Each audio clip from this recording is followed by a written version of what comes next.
Hey, good morning, y'all. So today is Friday, April 24th. It is currently 9:41 a.m. I didn't get to record my pre-market plan, daily bias for the day. However, I'm a little bit leaning towards kind of both sides, because if you see here, I'm gonna zoom out to the 1 hour really fast.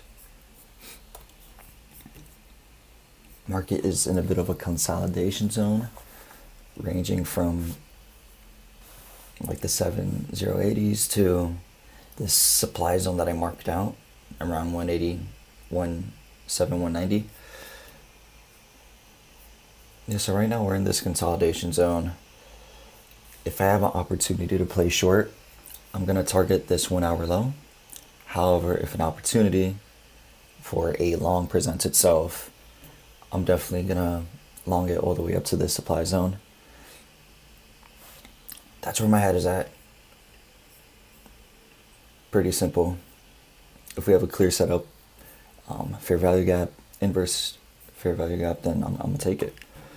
Currently, what I'm seeing is that NASDAQ liquidated this market balance zone right here, had a little bit of a movement upward, and now you can see some bearish, very bearish candlesticks. What I really would like to see happen is ES go up to this market balance zone and then bounce off of it downward, and I'll take a short. Because, you would have that SMT, that bearish SMT confirmation. If that doesn't happen, though, then it's going to be like a B setup, It's not going to be that high quality setup that I'm looking for. Maybe I'll trade it. Maybe I won't. Alrighty, y'all. I am currently short right now. I entered at this close, I believe, right under this fair value gap. I'm targeting these 1 hour lows. Yes, the 1 hour low mark. Let's see where this goes. I did place 2 trades that I didn't record, but they were both within this fair value gap. One was a long and the other one was a short on NQ. Yeah, if this one stops out, I have my stop right outside the fair value gap up here. Yeah, let's see what happens with this one. Let's see if probability is on our side.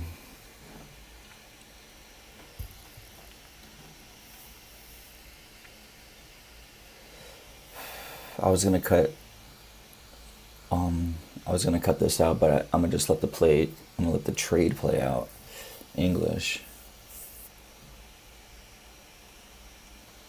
Let's see what happens. Order filled.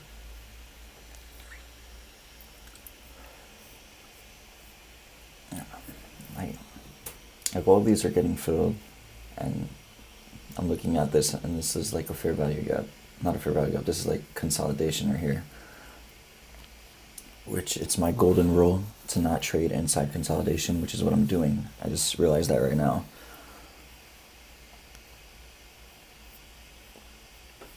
So for me to enter back into a trade, I'm honestly gonna wait till it either reaches this FEG up here where it retested it 3 times.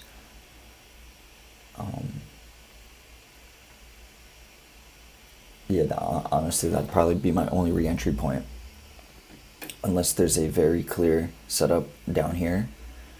But if I'm within 7160 and 7145, I'm not gonna place a trade. Yeah, that's the game plan for the day. Let's let this market play out, see if we get a re-entry. Jumping back in, I'm done for the day.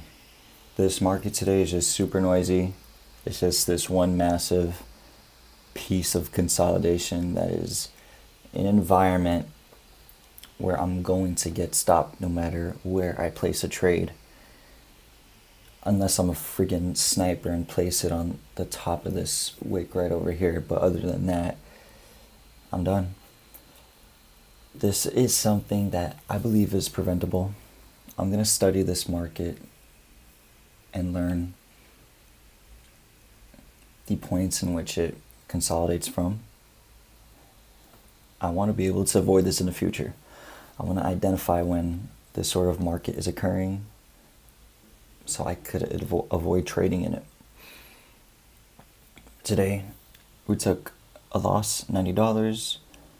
That was over 3 trades. So, yeah, considering we took 3 trades, $90 isn't so much.